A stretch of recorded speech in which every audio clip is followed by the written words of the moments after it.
네, 잘하십니다.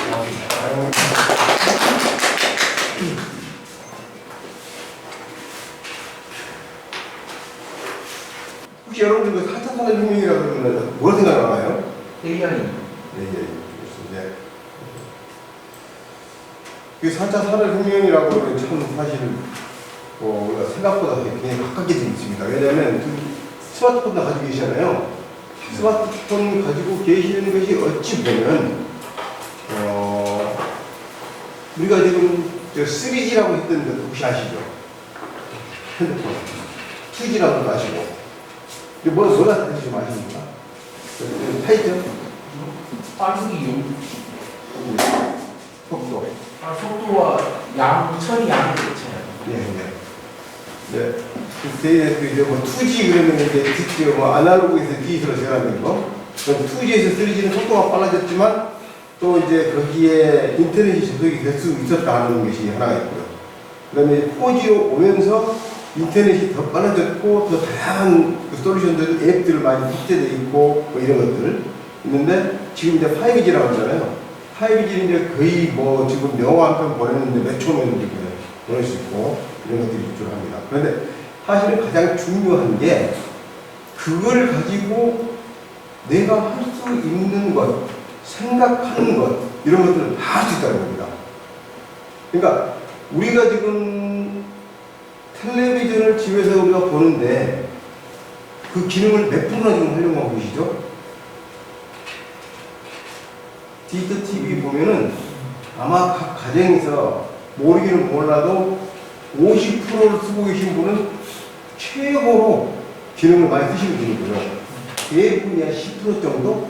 근데 TV를 켜고 끄고 채널 바꾸고 뭐 이런 정도? 그걸 보시는 게 가장 기본적인 거죠. 근데 거기에 이제 이커머스라든지 이런 쇼핑할 때 주고받고 이제 하는 것들, 그 다음에 예약하고 뭐 이런 거 저녁 되면은 끝나서 그 예약가 나오면 끊어지고 뭐 이런 기능까지 뭐 활용하시는 분도 계시긴 하겠지만은 되게 그렇습니다. 그런데 지금 한국정보통신기술협회에서 4차 산업혁명이라는 게 뭐냐 이걸 정의를 해놨어요. 인공지능, 화물인터넷, 빅데이터, 모바일 등 첨단 정보통신 기술이 경제, 사회 전반에 융합되어가지고 혁신적인 변화가 나타나는 그것은 산업혁명이다. 이렇게 정의를 해놨어요. 근데 좀 말이 좀 복잡하긴 하지만 이제는 뭐냐면 간단히 이야기하면 내가 생각하는 것을 다 할 수 있고 그런 것을 해줄 수 있고 이런 거죠. 그런데 그러면 내가 거기에 따라가려면 어떻게 해야 될까 하는 게 가장 중요한 겁니다. 사실은요. 그래서 뭐 아무리 기술이 발달되어 있다 하더라도 내가 그걸 활용할 수 없다 그러면 아무 의미가 없는 거잖아요. 그죠? 그래서 그런 거고요. 시대별로 지금 이제 마케팅이 어떻게 변천되어 왔느냐 하는 거 한번 이야기를 한번 해보겠습니다. 1870년대라고 하면 대부분이 어떤 때냐면은 이제 전기기관이 발명돼가지고 자동차가 나오고 하더라 이럴 때죠. 그럴 때까지만 해도 사실은 우리 스스로가 뭐 부족한 것이 많이 있긴 있었지만 그래서 대부분 이것을 자급자족해서 이 여부를 조금 남았다 하더라도 하면 서로 뭐 물물교환하는 그런 정도 수준 이런 정도고 뭐 화폐가 있다 하더라도 그렇게 활발하지 않은 그런 정도였죠. 게다가 1930년대라 그러면 그때가 이제 라디오가 발명이 돼가지고 모든 사람들이 라디오로 새로운 소식을 접하게 되고 뭐 이런 정도 이런 시대였는데 그때는 뭐 동력을 이용해가지고 이제는 수공업을 넘어서 생산을 하기 때문에 좀 여유가 있게 많은 생산을 가능하게 됩니다. 그래서 이걸 어떻게 팔아야 될까 이런 것들이 있었고요. 또 이때부터 사실은 엑스포라고 하는 것이 있으면서 전 세계적으로 어떻게 물물 교육, 기술 교육 이걸 해볼까 하는 것들이 지금 나왔던 때입니다. 그러면 그러다가 이제 1950년대 이때까지 들어왔을 때 이제 판매라는 것이 나왔어요. 그 더신 호프만이 그 비즈니스맨의 대환인가 뭐라는 그런 영화 있어요. 그 약간 그 장애를 가진 사람이 물건을 팔러 다니는 그 애완 그럴 때 영화 있죠. 이게 그때 이제 나온 이야기 이게. 그래서 이익의 생산물이 많아지니까 이제 이것을 적극적으로 판매를 해야 되는데 어떻게 판매를 할 거냐 하는 거고요. 사실 뭐 더 이상 뭐 2011년 이때까지만 뭐 이야기는 사실 언급할 필요도 없는 이야기잖아요. 근데 지금은 이제 과잉 생산 정도가 아니고 내가 필요한 물건을 여러 개 많이 생산하는 게 아니라 1대1 내가 이거 필요해 그러면 생산해서 주는 이런 시대가 되어버렸습니다. 그래서 그러다 보니까 어떻게 하면 내가 타겟팅을 해가지고 물건을 팔 것이냐 이런 게 가장 큰 발전이 되는 거죠. 그래서 이러한 시대적인 변화를 우리가 이제 빨리 알고 대처를 해야 되는데 어떻게 해야 될 거냐 하는 겁니다. 그래서 이러한 이야기들이 그 미국 마케팅 학회에서 1935년에는 마케팅이라는 게 이런 겁니다. 그런데 최근에는 소비자와 고객, 파트너, 사회 전반을 위한 가치를 지닌 제공물을 창조하고 커뮤니케이션을 전달하고 교환하고 하는 활동, 일련의 제도, 이런 프로세스를 가지고 있는 마케팅이라고 한다. 그렇죠? 그래서 이런 데서 보면 어떻게 물건을 만들어내고 그 만드는 물건을 어떻게 서로 간에 소통을 통해서 이것을 전달하고 판매를 할 것이냐 하는 거라는 얘기죠. 이 그림이 상당히 의미 있는 이야기입니다. 지금 앞으로 우리가 어떻게 가야 될 것이냐 하는 이야기들인데요. 2010년에서 2015년이 되면서 우리 가구에 정보통신기기가 어떻게 보급이 되었냐 이런 거거든요. 근데 스마트 기기가 2010년에 42.9%, 그러니까 2010년이라 그러면 이제 막 그 아이폰이 나와가지고 이제 된 이야기죠. 그런데 아이폰 나와 7년, 이게 4년 된 됩니다. 그래서 이때가 이제 그 카카오톡이 나오기 시작한 SNS가 이제 막 나와서 이제 활성화되고 하는 그런 때고, 미국에서 구글에서 뭐 페이스북이나 뭐 구글이나 이런 것들이 막 나왔을 때 그럴 때죠. 이때 우리나라의 가구의 42.9%가 스마트폰이나 이런 그 스마트 기기를 가졌었는데 불과 5년 만에 86%, 90% 가까이 보급이 늘어났습니다. 근데 컴퓨터는 쭉 보면 오히려 떨어졌죠. 갈수록 떨어지고 지금 떨어지고 있습니다. 그래서 그런데 가구별 인터넷 그 접속 기기의 우선순위 좀 보니까 스마트폰이 94.1%, 거의 모든 내가 이제 인터넷 접속해가지고 정보를 얻는 것은 스마트폰을 켜고 하려고 한다. 그 다음에 아직도 역시나 뭐 데스크탑이 있긴 있지만 한 61% 정도. 그래서 집에 있으면서도 심지어는 같은 소파에 앉아서도 옆 사람하고 대화를 카카오톡으로 할 정도, 이런 우스갯소리도 많이 있습니다만은 그런 시대가 됐습니다. 그리고 이제는 IT 인터넷 뭐 이용 장소도 이렇게 이제 많이 바뀌고요. 이것이 활성화가 되면서 이제는 모든 사람들이 인터넷을 접속하기 때문에 우리도 타겟팅을 어디다 해야 될 것이냐 하는 것이 이미 정해져 버린 거죠. 그래서 이런 이야기는 지난번에 한번 하기로 했으니까 이제 굳이 이야기할 필요는 없겠습니다만은 이런 겁니다. 질문을 할 때 어떻게 질문을 해야 상대방으로부터 긍정적인 반응을 얻어야 될 것이냐 하는 이야기예요. 결국에는 질문을 계속해가지고 그러면서 상대방으로 하여금 혼란스럽게 하는 방법, 그러니까 긍정적인 답을 끌어낼 수밖에 없는 그런 멘트를 찾아내야 된다 하는 거죠. 그러니까 처음에 여기서 보면 나에게 호감이 있나요? 할 때 조금 그 멋진 남자가 여자에게 나에게 호감이 있나요? 그랬더니 당연히 S. 그 다음에 A 있나요? 그랬더니 여기서는 방적이면 잘생긴 남자들한테는 없습니다라고 이야기를 하겠죠. 그러다가 이제 그러면 나에게 시사하지 않아야 될 어떤 이유가 있나요? 라고 물었을 때 상대방으로 하여금 혼란스럽게 만들어서 그 뭐라고 답변을 할까 하는 순간에 다음 액션이 이루어지는 이러한 과정들을 이루어야만이 이제는 마케팅에 성공할 수 있을 것이다 하는 겁니다. 그래서 이러한 것들을 이제는 그러한 것들을 이루기 위해서 또는 그러한 것을 달성하기 위해서 만들어내기 위해서 뭐 여러 가지 기기, 기술 뭐 이런 것들이 다 개발이 되어 있었는데요. 여기서 한번 보시면 우리가 예전에는 쟁기나 삽으로 논을 갈아서 생산을 해내면은 결국에는 그것을 일이라고 치면 이제는 새로운 정보를 얻어가지고 머리로 하는 것, 그 다음에 새로운 기술을 접목시키는 것, 그 다음에 시스템으로 접목하는 것 하면서 갈수록 그 양이 기하급수적으로 늘어나더라. 이것이 결국에는 우리 인간들의 어떤 인지적인 능력 이런 것들 때문에 늘어났다. 그래서 이러한 것을 적절히 잘 활용해야만이 우리의 생산성이라든지 효율성이 올라갈 수밖에 없다. 올라간다. 이런 겁니다. 그런데 이런 것이 긍정적인 것만 있냐 하면 그렇지 않더라. 부정적인 측면도 없지 않아 있더라. 그게 뭐냐면 지난 10년 동안에 이런 일이 났죠. 세상에 이 하위 99%의 부의 점유율이 지난 1930년대 그때까지만 해도 중간 정도 항상 하위 99%와 하위 1%의 부의 점유율이 거의 비슷한 수준으로 됐었습니다. 쭉 가다가 어느 한동안에 그 격차가 굉장히 벌어지기 시작해요.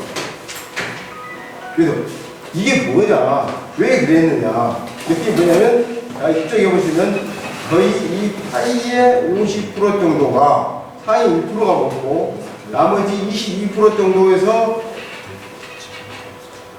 그 50%를 먹고 그 다음에 나머지 하위 80%가 거기에는 나머지 한 2% 정도의 부를 나눠 먹더라. 그래서 이러한 현상이 생기는 문제가 뭐냐면 이 기술의 발전에 의해서 이러한 현상이 생겼다. 그래서 이런 문제들을 그러면 어떻게 해결할 거냐 하는 건데요. 이런 문제를 사실은 해결하려고 아무리 발버둥을 치고 노력해봐도 정치적인 문제 또는 국가 정책적인 문제로 해결하려고 해도 이제는 안 되더라. 왜? 이미 세상은 컨트롤 할 수 있는 어떤 방법이 없이 되어버린 거예요. 시스템이 되어버렸습니다. 그래서 그러면 이것을 해결하기 위해서 어떻게 할 것이냐 하는 건데 그것이 결국에는 정부에서 골무를 앓고 있는 것이 이런 거죠. 자영업자나 소상공인의 순환시대가 와가지고 이제는 폐업하는 것이 너무 늘어난다. 그러니까 누군가 창업을 하면 10년간 버틸 수 있는 것이 5% 미만이다. 또는 1년 이내에 폐업하는 숫자가 너무 많이 늘어나더라. 왜 그럴까? 결국에는 내가 장사를 못하니까, 안 되니까, 손님이 안 오니까 그런 문제잖아요. 그래서 VP 빈익빈이 계속 가속화가 되고 있고 정부에서는 일자리 창출하기 위해서 엄청난 돈들을 쏟아붓고 있는 거죠.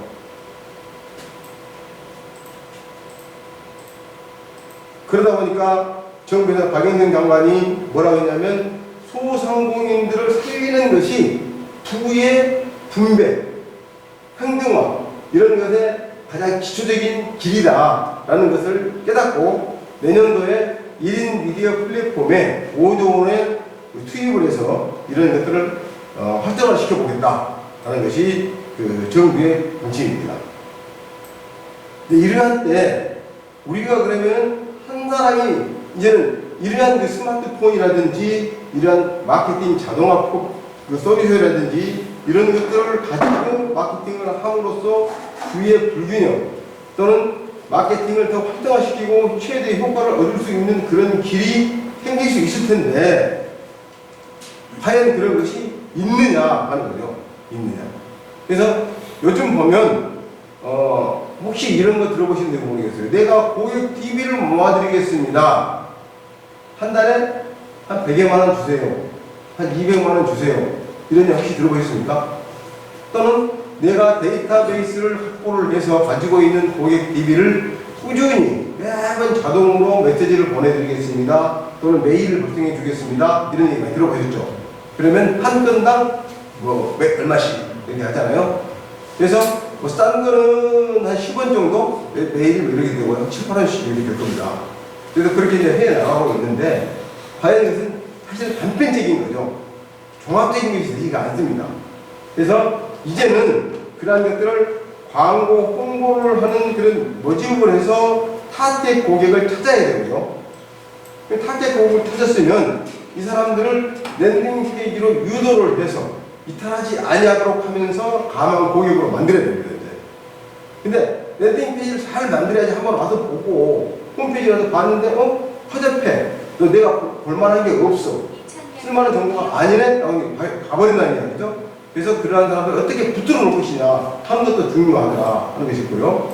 그 다음에 그런 고객들을 이미 찾았으면, 붙들어 놨으면 이 사람들에게 꾸준히 스텝으로 1단계, 2단계, 3단계 계속 해가면서 문자를 보내서 이 사람들로 하여금 나의 물건을 살 수 있는 동의를 얻어낼 수 있는 동의 고객을 만들어야 되고요.